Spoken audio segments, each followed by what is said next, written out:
Minutes ago, Putin signed a law suspending Russia's participation in the Strategic Arms Reduction Treaty. The Supreme Court is hearing at this very moment arguments regarding President Joe Biden's student loan forgiveness program.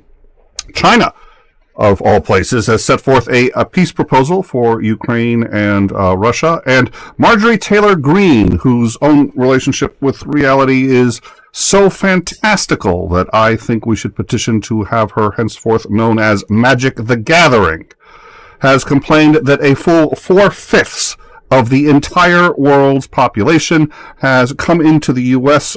illegally through the Mexican border. This is overtime.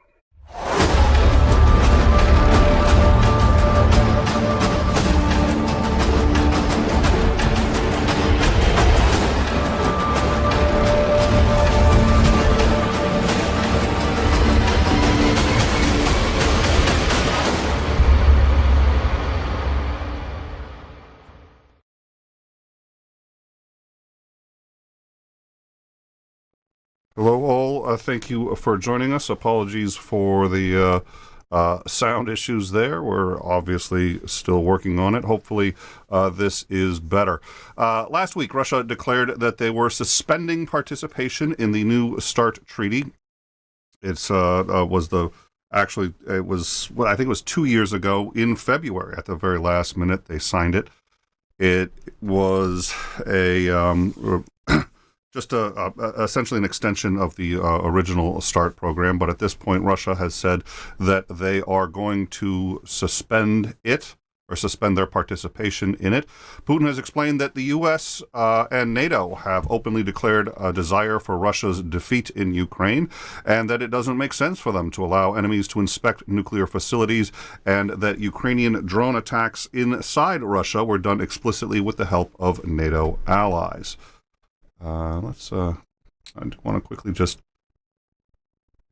double check on, all right. So, we'll get into Marjorie Taylor Greene in a moment and the START treaty. But at any rate, Russia has emphasized that, or Putin has emphasized that he is not withdrawing from the START treaty altogether, and Russia's foreign minister has said that the country would respect the nuclear weapons. Hold on one second. Would respect. Excuse me, I have no idea what that sentence is intended to mean. He has said that they would respect nuclear arms reduction, I think is what should be there. Apologies. And continues to share, will continue to share ballistic missile testing information with the United States. We'll cover that in a minute. U.S. Secretary of State Anthony Blinken has called the move, quote, deeply unfortunate and irresponsible. NATO Secretary General Jens Stoltenberg has strongly encouraged Russia to reconsider suspending the deal and to respect existing agreements. In a statement, NATO ambassadors said, quote, we note with concern that Russia has failed to comply with legally binding obligations under the New START treaty, and the U.S. State Department has called the move a threat to the viability of U.S.-Russian nuclear arms control. Meanwhile, bans on gender-affirming care for minors have been rolling through the United States. It's already been enacted just this year alone in South Dakota and Utah, with Arkansas and Alabama bans coming up in the next couple of months. I think it's, was it Missouri? I want to say it was Missouri. Apologies for not knowing off the top of my head. Has just, it looks like they have successfully blocked a ban that had passed through their Senate. They are still, the Republicans are still trying to get it passed, but it looks like that one is actually not going to become law. Having said that, Arkansas and Alabama also have bans, but those bans have now been temporarily blocked by federal judges. At this point, it looks like this is going to end up before the Supreme Court. And, oh yeah, I think I'm, wow. I think I reversed those. So it's Tennessee and Mississippi that are expected to sign bans. Arkansas and Alabama already have bans. Those bans are have been blocked by judges and are expected to go to the U.S. Supreme Court. This Supreme Court, my opinions on this court are very well known, but I think there's a general misunderstanding that they are against absolutely everything that the liberals are for. There's no evidence that they have any sympathy for Trump or any of his positions. There's no evidence that even the ones that were put in office by Trump, have any loyalty to him. And in some cases, they can be reasonably hard to predict. However, they will absolutely be as close to strict constitutionalists as anyone we've seen. And once you understand that, it becomes a bit easier to know where they're going to land on these things. This in particular, they're going to see as a states' rights issue, so they will almost certainly allow states to ban it. We'll discuss that in a minute. Good day, Mr. 𝐓𝐢𝐬𝐷. Very good to see you, sir. And a new Gallup study shows that half of Americans believe that national news organizations intend to mislead them or misinform the public in order to persuade them to adopt a particular point of view through their reporting. I'm curious to know how many other people in that poll watch Fox News. And Marjorie Taylor Greene tweeted out earlier that 6 billion people have come through the border into the United States. 6 billion out of roughly 8 billion people on the planet, so that's roughly 3/4 of the world's population have come into the United States through the southern border. So a lot to unpack on a few of these. So did she wow. Okay. Was it just a typo? I doubt it. It's possible she hit the M instead of the B. She could easily correct it. She's not going to.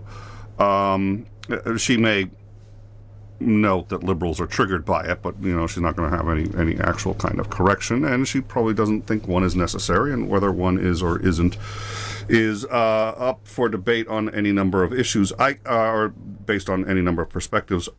The way I look at this is quite simple. It's not really about she doesn't know what the real number is. 6 billion probably just sounded about right to her.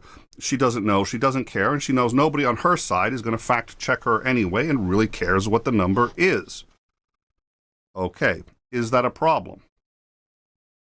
Not as much as you might think, in as much as most of the people on her side don't care what the actual number is. They simply want immigration reform. So if she had said 60 trillion people had come across the border, it doesn't matter to anyone who follows her.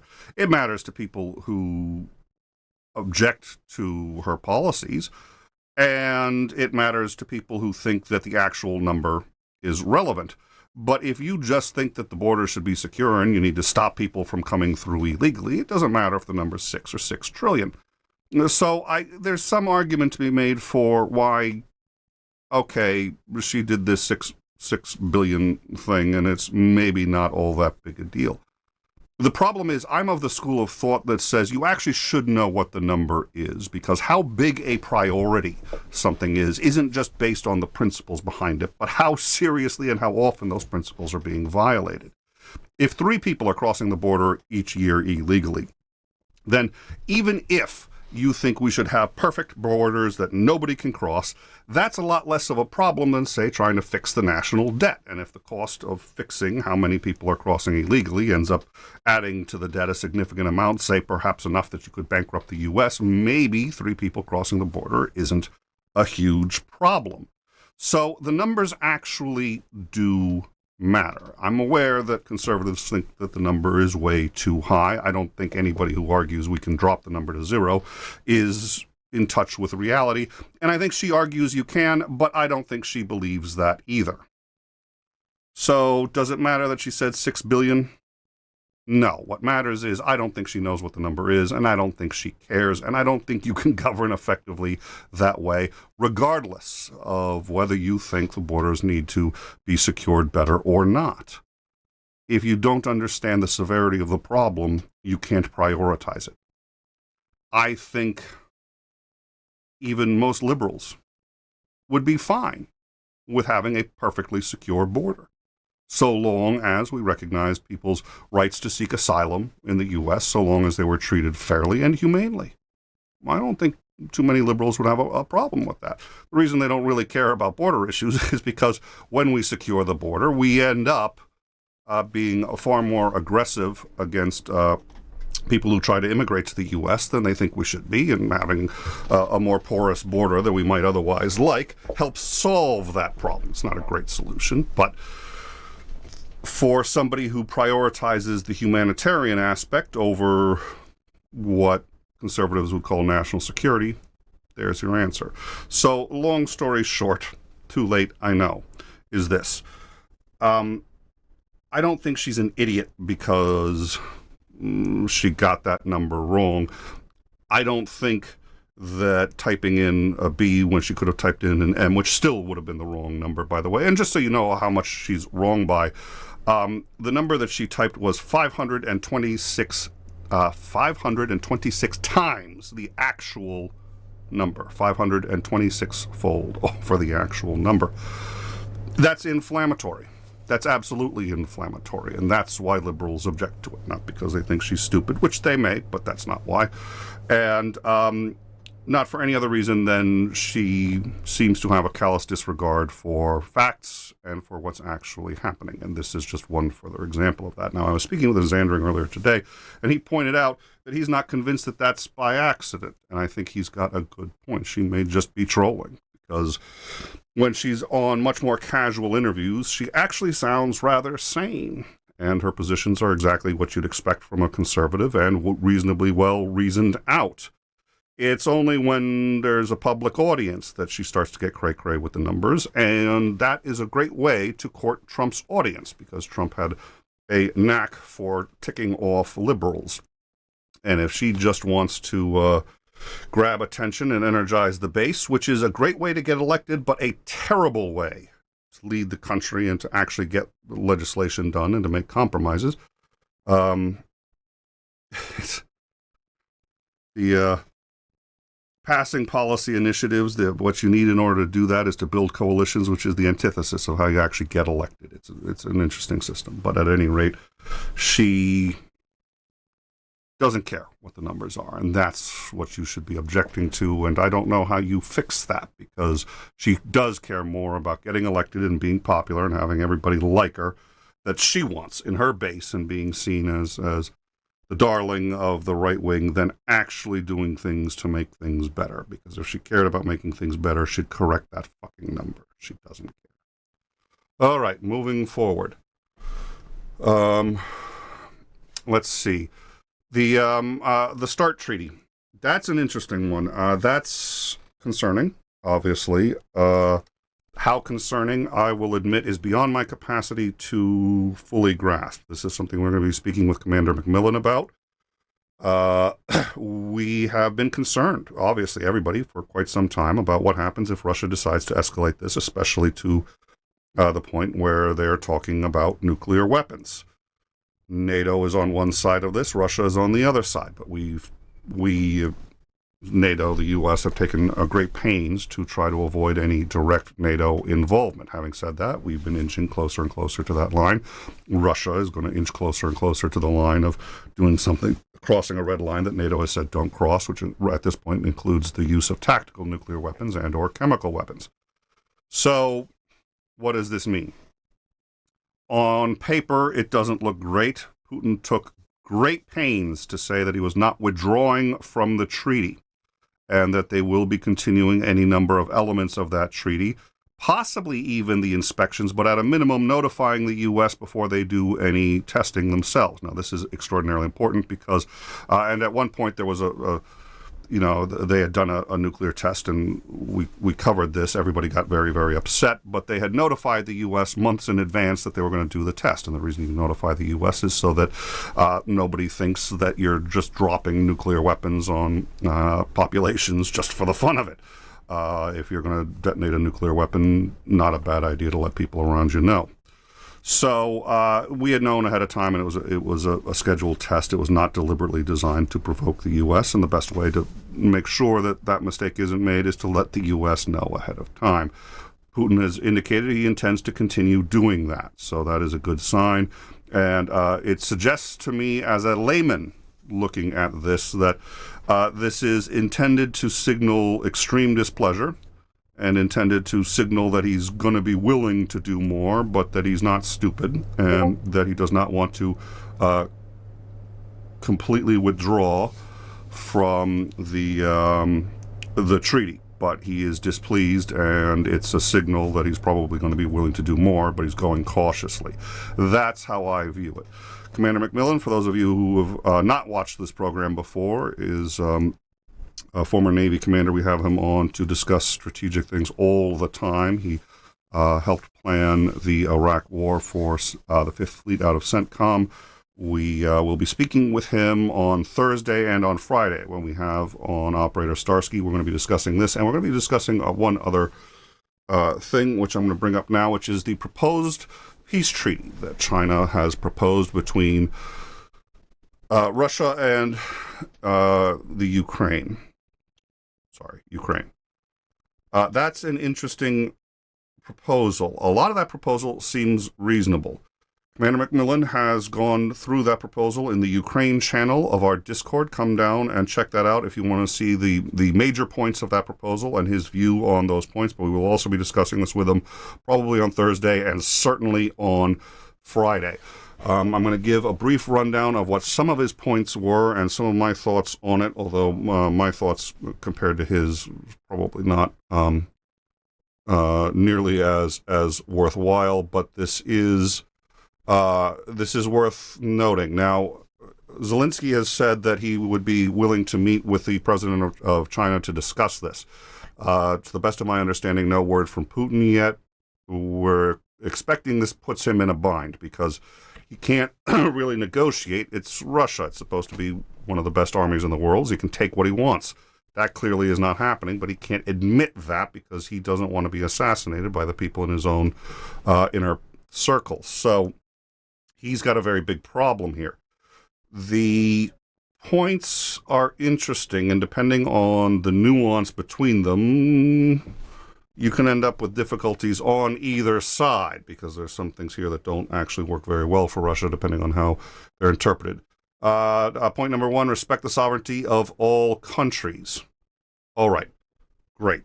That would be ideal, and if Russia were willing to do that, this would be done. Russia has already signed in the Helsinki Accords an agreement and an understanding that Ukraine is its own country. The sovereignty of the integrity of Ukraine as its own country, including Crimea, is not contested by anyone and was not contested by Russia until they just decided they wanted Crimea, and now they want all of Ukraine. If we could just stop at point one, I think this would be a much better situation. I don't think that's going to happen. The other problem with point one is, and this was something I hadn't considered, and McMillan brought this up, and this is insane. This is why we keep him around. One of the reasons we keep him around.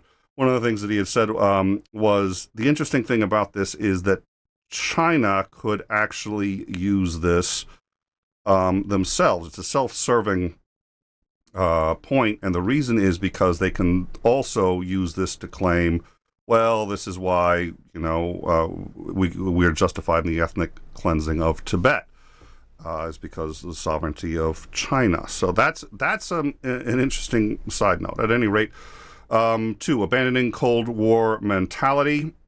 McMillan pointed out, and again, this is all on our Discord. Come check this out. And I'm mostly quoting from him, and he explains this a lot better and in more detail on the Discord.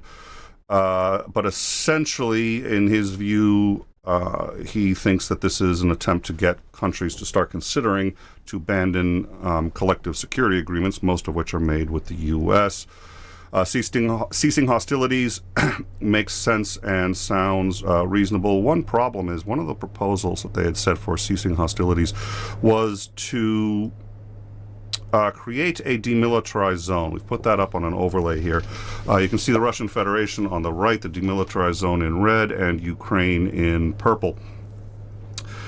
The problem is, first of all, that demilitarized zone is entirely in in Ukrainian territory. None of that is in Russian territory. So that demilitarized zone is in territory that Russia's attempting to occupy. So on one sense, you're already ceding it to some extent. Why is there no buffer, demilitarized buffer in Russia? The reality is Russia can continue to lob missiles into that zone if they want to, unless you extend the demilitarized zone further out. The other problem is that if Russia goes through that demilitarized zone, that line goes all the way up so far into Ukraine that from the edge of that zone, Russia can hit any area in Ukraine, including Kyiv. So if Ukraine agrees to this, hey, that's great, unless Russia violates it, in which case Ukraine is probably over. Given Russia's propensity for violating deals that they have signed in paper, we've discussed this. They've agreed they would never invade Ukraine. They agreed to that, I think, about 10 years ago. Now, where are we? Why is Ukraine going to agree to a deal which looks decent on paper, but if violated, Ukraine will be incapable of defending itself? You can't stop Russia from violating it, and they've shown every interest in doing so. So there's a few more points. I don't think I'm going to go over I'm going to try not to go over the points. Let's see. Ceasing hostilities, resuming peace talks. Again, depending on how you implement those, it probably good ideas. Resolving the humanitarian crisis. That obviously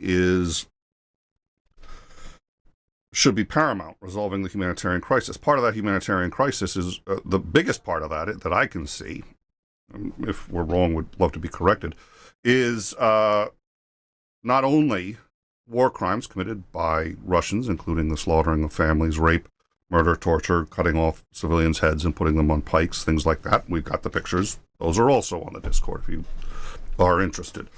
But kidnapping citizens from Ukraine and deporting them to essentially Siberia, the furthest reaches of Russia, in an attempt to ethnically cleanse Ukraine. That's a war crime. And the forcing people in the occupied territories in Donetsk, Luhansk, to actually fight against their own countrymen. Also a war crime. Is Russia going to return those people? Is that on the table? Because it seems to me that's a huge part of the humanitarian crisis. I don't know. China has claimed repeatedly that there is no distance in the friendship between them and Russia. So I would have a very hard time believing that Russia is going to be taken to task on kidnapping huge segments of the population and deporting them to, regions so isolated. There's no phone. There's no no roads out. There's nothing they can do. Let's see. Reducing strategic risks. Strategic risks probably refers to nuclear weapons. There's only one side that has nuclear weapons. Ukraine was the third largest nuclear power on the planet. Ukraine had nuclear weapons. This is something most people don't understand. Ukraine had a lot of nuclear weapons. Were they able to launch them all or use them all? No. Could they launch or use some? Probably reasonably quickly, a few of them. How long it would take to access the others depends. How did they get so many nuclear weapons? Real simple. They were a part of the Soviet Union. Soviet Union collapsed. When they broke away, they had the Soviet Union's armaments.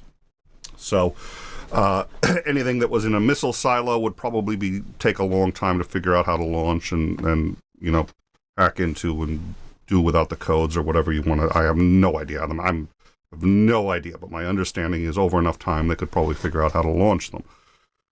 They already knew how to fuel them. They knew how to do all that other stuff. They were the ones doing the maintenance on these things, so they could keep them until they could launch them.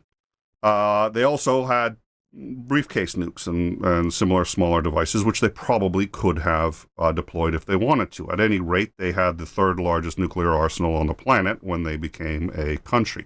They agreed to give up all of those weapons, largely at the behest of the U.S., because we've been trying to reduce the number of nuclear weapons on the planet. Why? The more nuclear weapons you have, the greater the likelihood one of them is going to go off. It's also rather self-serving, but if you're an American, the fewer countries that have nuclear weapons, the fewer problems you're going to have dealing with certain countries. The U.S. obviously wants to limit the number of countries that have them, and it's pretty convenient for the U.S. having them. That notwithstanding doesn't mean they're wrong. So Ukraine gave up their nuclear weapons. In exchange, the U.S. said it would help if they were ever invaded. So did France, UK. Exactly how much help and the nature of that help has suddenly become an important issue, which I think Ukrainians justly feel maybe we haven't been helping as much as we had agreed to. That notwithstanding, Russia agreed never to invade or violate the sovereignty of Ukraine. Ukraine knew as long as they had those weapons, Russia could not invade, and at our behest, they gave up the weapons so that we could have fewer nuclear weapons in fewer countries across the world. Now, Russia, who agreed, if you give up those weapons, we'll never invade you, invaded. It's been less than 20 years. It's been more than 10, but less than 20 years since that agreement. The strategic nuclear weapon side is all Russia's issue. Grain exports, a few other things. I don't think so. Macmillan covers this. We're going to cover that, I think, both Thursday and Friday when we have on Starsky. I think there's a lot to unpack there. Believe it or not, what I've given is just a very simple rundown of it. So that's what's going on. In terms of the student loan program, what's at issue is, does the executive branch have the right to eliminate the debt from students that have taken the loans? Biden is saying yes, he can unilaterally eliminate the debt. 7 states, I believe, have argued no, he cannot. We would like to see that money returned. And 2 people who actually were able to have some of their debt eliminated have also contested the program, saying that they had no say in who gets the debt eliminated and how much. It's unfair because there are some people who are having their entire debt wiped out, and they were not. So they are contesting this before the Supreme Court. The oral arguments are today. There's already been some exchanges between judges and both sides, and the judges have apparently been pushing both sides quite hard. I don't care. They usually push both sides quite hard. Why? Because they want to seem impartial and they want to seem like they haven't made up their minds. Probably every judge there has already made up their minds. They'll say they haven't. They, their ideology is going to lead with this. So I think it's probably already decided. We'll see. If you're lucky, you can sway 1 or 2 people. Roberts, maybe there's any number of, and Roberts is dissatisfied with the right wing of his court anyway. We'll see what happens, but it's very hard to look into the questioning that's happening of the attorneys today and draw any significant conclusions. On occasion, you can do it. I'm not an expert in it, so you can look to other news sources and see if anyone's discussing, if you're interested, what the nuance is of individual questions. I would simply caution you against thinking that they have open minds. They've probably almost all of them reached their conclusion. These arguments are only going to be geared towards 1 or 2 judges who are going to be swing votes. That's it. And so the question is, who are the swing votes and how are they going, and have they telegraphed that in any way? Sometimes you can tell, sometimes you can't. So we're going to see. That is the student loan program. We will be discussing this and more on our Discord. All of this and we are a community program. We get our information mostly from community sources, people who post it and share it with us. And so you can find all of this information on our Discord. I hope you will join us. We also have access to our guests. And as I said before, we're also going to have on, Isandering and I are going to do an in time. We haven't figured out when we're looking at it, either tonight or tomorrow. I apologize for not having that scheduled sooner. At a minimum, we want to do a show on some of what we've seen recently in the media regarding police abuses, including that shooting and killing of a man we covered 2 weeks ago, I think it was, in front of a high school. So we're going to discuss that one and a few others. Hope you will join us for that. We will have Commander McMillan for downtime on a Thursday night at 9:30 p.m. and Friday at 1. We will have Operator Starsky. He is a member of the Ukrainian National Guard. He will be joining us to discuss what is going on in Ukraine, and McMillan will be there for that also, and that's, I think, when we're going to have most of our discussion on the nuclear treaty and the consequences of the proposal from China in Ukraine. Thank you all for joining us, and we look forward to seeing you then.